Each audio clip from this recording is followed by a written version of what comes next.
A new anonymous whistleblower has elaborated on the U.S. drone program abroad and some of the questionable activity that's taking place under President Obama's watch. Now, it was always known that there were so-called kill lists and drones involved in civilian deaths in countries like Afghanistan, Iraq, Somalia, and Yemen.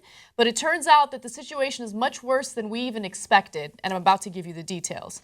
Now, Jeremy Scahill and a team of reporters at The Intercept have spoken to this anonymous source, who again is a whistleblower who chooses to remain anonymous, and they've done an excellent report, a number of reports, on what's happening with the drone program. Now, according to The Intercept, taken together, the secret documents lead to the conclusion that Washington's 14-year high-value targeting campaign suffers from an over-reliance on signals intelligence and an apparently incalculable civilian toll, and due to a preference for assassination rather than capture, an inability to extract potentially valuable intelligence from terror suspects. Now, you're going to notice a theme throughout everything that we say, and the theme has to do with killing people as opposed to capturing them, basically putting them through trial and trying to extract intelligence from them. Okay, now, I know what a lot of people on the right will cry, and by the way, also the left, in order to protect their beloved Obama, it's so easy for you guys to say, but it's hard to capture these guys. No, I know. I get it that it's hard to capture people. But oftentimes we do it. And by the way, on the instances that we have done it, this is the first show to come out and say, that was wonderful. That's exactly how you should do it. We're not against getting the bad guys. We just want to get them in a way that doesn't create more bad guys and hence more deaths and danger for American citizens. Okay? So now you're going to see in a little bit exactly how many civilians we kill or people that we kill that we decide to categorize as non-citizens and civilians. You'll see that in a second. But I wanted to explain one quick thing before we give you more of the data from this new report. Signals intelligence, for those of you unfamiliar with it, it's a cell phone, it's a computer IP address, it's that kind of information they're collecting on people. It doesn't mean that they know who they're bombing. They're bombing, in essence, the cell phone or the computer or whatever other signal intelligence they have gathered they think might be attached to a terrorist. Then you'll hear about the people killed around that person.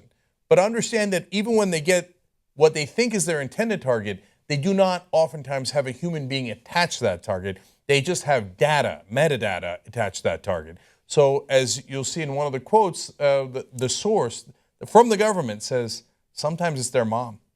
Oops. Yep. Okay. And so when they tell us here in America, oh, we're just collecting metadata on Americans, it's okay. It's not attached to human beings. We're told that metadata is totally harmless. Now, look, don't get me wrong. They're not killing anybody in the U.S. Based on metadata. But we do use metadata in other countries, the countries that we're not even in war with quite often, to kill people, to put them on a list of people we assassinate, and then we kill them, or their moms and everyone around them. But that is what we do with metadata. We just don't do it here in the U.S. Yeah, and later on we're going to show you the disparity between the number of intended targets that we kill and the number of innocent civilians that we kill. And that disparity is massive. Okay, so according to the unnamed source, this outrageous explosion of watch listing, of monitoring people and racking and stacking them on lists, assigning them numbers, assigning them baseball cards, assigning them death sentences without notice on a worldwide battlefield, it was, from the very first instance, wrong. So obviously he has severe moral issues with what's happening abroad, and he also completely understands that this is counterproductive to what the U.S. is trying to do abroad. We're supposed to get rid of terrorism, right? This is the so-called effort that we're taking part in, but it's actually leading to much more hostility because we're killing so many innocent civilians based on very faulty metadata. So a lot of the people on the right wing will say, oh, you guys, I knew it. The guy's biased because he has morals. Oh, I see. Wait, what? I thought Republicans were the party of morals and morality, right? No, they're like, oh, this guy, he's a do-gooder. He has morality. He has problems with us killing innocent people. No, you should discount his information. But by the way, it doesn't matter what he thinks because what he turned over is documents. and the documents are not his documents. He didn't write them. They are from the government, right? That's why people will be enraged. How dare you reveal what our government does in a democracy? No, that's what American heroes do, okay? Yes. And so that's what this guy is. And the fact that he has morality is not a downside of him. It's a great upside of him. That's why he was one of the few people who had a conscience and said, maybe we shouldn't keep killing the wrong people or killing people that we don't even know who they are. Yeah, I love that he did that. And if you actually had real morality, you'd obviously be on his side. And are you positive we're the good guys when we say we should ignore morality? So let's get into some of the numbers because they're outrageous. So he says, we're allowing this to happen. And by we, I mean every American citizen who has access to this information now but continues to do nothing about it. Now, 2 sets of slides that he provided focused on the military's high-value targeting campaign in Somalia and Yemen, 2 countries that we have not declared war with, as it existed between 2011 and 2013, specifically the operations of a secretive unit, Task Force 48-4. Additional documents on high-value kill-capture operations in Afghanistan buttress previous accounts of how the Obama administration masks the true number of civilians killed in drone strikes by categorizing unidentified people killed in a strike as enemies, even if they were not the intended targets. So they just start off by saying, hey, this was an enemy. We don't know whether or not this was an enemy. It could have been an innocent civilian, but we want to brush this under the rug and let's just refer to this person as an enemy. Now, the whistleblower provided a study, an analysis that was done by the Intelligence, Surveillance, and Reconnaissance Task Force. Okay, that's referred to as the ISR. The ISR study also reveals new details about the case of a British citizen, Bilal El-Berjawi, who was stripped of his citizenship, U.S. citizenship, before being killed in a U.S. drone strike in 2012. British and American intelligence had him under surveillance for several years as he traveled back and forth between the UK and East Africa, yet did not capture him. Instead, the U.S. hunted him down and killed him in Somalia. Now, I want to clarify a couple of things. First, real quick, he's a British citizen. Oh, and so in working together, the British and the Americans said, oh, we got a great idea. You know how they always complain, it's so hard to capture him. But he's right there in the UK. You can get him at any time you want. No. Instead, let's strip him of his British citizenship, let him go back to East Africa, and then you guys murder him. And by the way, the U.S. has also done that with an American citizen, Anwar al-Awlaki, years ago. And then they also killed his 16-year-old son. But they didn't bother to switch to strip al-Awlaki of his U.S. citizenship. They said, he's a U.S. citizen, the U.S. Constitution. No, just execute him. Who cares? His son, well, after we execute him, we'll claim it was an accident. Kind of, but we won't ever really explain it in public. We did that, right? I know. How dare we talk about morality? And by the way, I mentioned Republicans earlier, and you're perfectly within your rights to say, hey, this is President Obama. He's a Democrat who's the head of the executive branch, who's making this decision, who looks at the baseball cards. I'm glad we're putting a lot of thought into it. And apparently they also have folders, to be fair. You know, they were worried about binders full of women. Okay, apparently we have binders full of people we're going to execute. And so they look through them and they're like, all right, who should we kill today, right? It's incredible.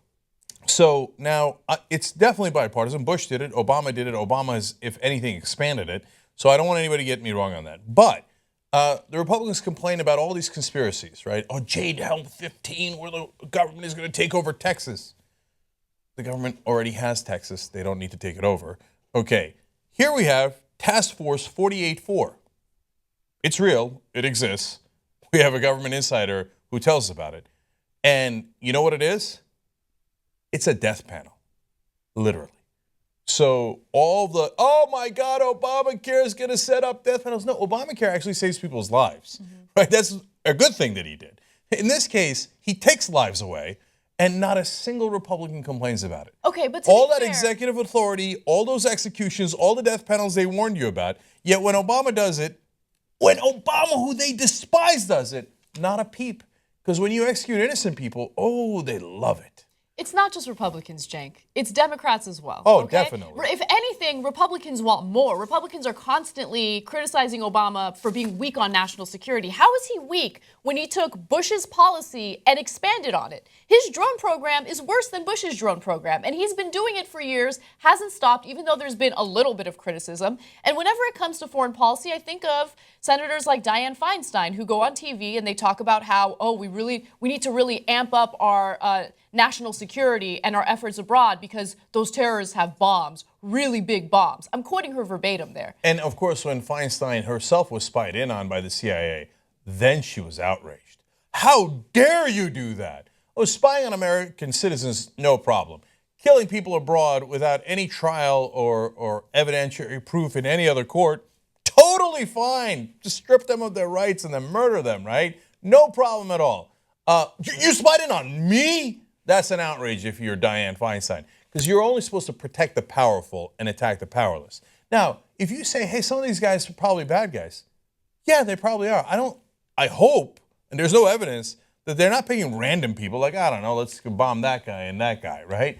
No, they put effort in, and I'm sure if they're watching this, their heads are exploding. No, we put a lot of effort into finding the right guys, and we had all this data, and that connected to that computer had done a bad thing, or the guy on that computer maybe, I'm pretty sure, did a bad thing, and that connected to a cell phone from a guy who did a bad thing. I know, but it is incumbent upon us, if we're going to claim to be the good guys, to take a lot of care who we execute unilaterally. Right? It is an assassination program. Don't Cheney it. Don't call it anything else, okay? Because you can come up with soft BS words. It's an assassination program. We have a list of people we're going to assassinate. We go and do it, except a lot of times it's not them, and we kill a hell of a lot of people around them who are completely innocent, including their family members, moms, daughters, whoever. Who cares? They were, well, guilt by association. They were near what we think might have been a terrorist. And by the way, oftentimes it's not even terrorists. In Afghanistan, they admit, we're not just going for Al-Qaeda, we're not just going for Taliban. We're going for some local leaders we don't like or the Afghan government doesn't like. Oh, hell, we're bombing everybody. It was only 2 weeks ago that a U.S. airstrike in Kunduz killed 22 people at a hospital, all 22 of which had nothing to do with terrorism, okay? Hospital staff and some of their patients. That's it. Okay, and what happened with that investigation? What happened with apologies? What happened with conceding that what the U.S. did in that case was wrong? And also, again, even if you don't care about the so-called death panel that's happening abroad, you don't care about those lives because it's the U.S. versus them. You look at them as the others, right? Consider the fact that this is exactly what leads to terrorist activity. When you're killing innocent civilians, all of a sudden you're convincing innocent people to maybe join terroristic efforts against the United States. And it's not a PC thing to say, who is them, right? It's not like, what do you mean those people? No. We're asking a literal question. You say, oh, Afghanistan, and just bomb. But I thought you said we were going to Afghanistan to liberate them. Right. So now if you're bombing people who aren't even Al-Qaeda or Taliban, and now we're stuck in this endless cycle of violence where we do bombing and then they get mad at us and they bomb us and then we bomb them back and it never ends. Who is them? Who are we liberating? And are we liberating them from their own lives? We don't want to liberate them. Liberate them? No. What we want is a steady stream of war so that the military-industrial complex keeps on churning. So let me give you some specific numbers now. Documents detailing a special operations campaign in northeastern Afghanistan, Operation Haymaker, show that between January of 2012 and February of 2013, U.S. Special Operations airstrikes killed more than 200 people. Of those, only 35 were the intended targets. During one 5-month period of the operation, according to the documents, nearly 90% of the people killed in airstrikes were not the intended targets. According to Jeremy Scahill, the military designated people it killed in targeted strikes as EKIA, enemy killed in action, even if they were not the intended targets of the strike. All right, I want to add one thing to that. He goes on to explain in the story, unless evidence posthumously emerged to prove the males killed were not terrorists or unlawful enemy combatants, EKIA remained their designation according to the source. So that means, okay, we killed 35 of our intended targets. And again, we don't actually know that those are our targets. They just happen to have the wrong cell phone on them, right? Then we killed 165 people that we did not intend to kill. Okay? First of all, that is a terrible, miserable ratio. Once again, you'll have a lot of people in this country, Republicans and Democrats, say, I mean, what are you going to do? Collateral damage, war's a messy thing. So we killed 165 innocent civilians, moms, dads, aunts, uncles, children. I mean, we were busy liberating them. That's why we had to kill them all, right? Okay, so now the U.S. goes, well, if we killed them, by definition, they were an enemy combatant. Unless you can prove after they died that they were innocent. I mean, that is literally one of the most Orwellian things I have ever heard in my life. Now, how is a dead person going to prove afterwards to the United States that they were in fact innocent? What, is their family going to do it? How would they do it? Would they hire a lawyer? Would they come to the U.S.? Would they sue us? How in the world would they prove, after they were already dead, that they were innocent in the first place? Now, we know they were not our targets. We know we killed, just in that little Operation Haymaker, that is among many operations we've done all over. And these papers, by the way, are only about operations between 2011 and 2013, that specific period. It is much broader than that. It goes all the way back to the Bush administration. We're just telling you what is provable based on government documents we now have, right? And then they go, oops, well, if I killed you, you must have been guilty.